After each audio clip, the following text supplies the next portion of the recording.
हेर साथी हो, फेसबुकको साथीहरू हेर्नुहोस्, हाम्रो त यहाँ गाउँमै हुन्छ चानादेखि लिएर राजमा दालदेखि लिएर कति खाने के खाने हो।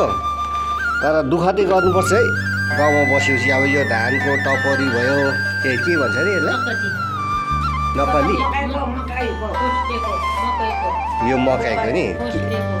तर भन्नु चाहिँ के भन्छ यसमा, चकटे। अब यो भयो मकैको चकटे, यो चाहिँ धानको चकटे, यो पनि मकैको।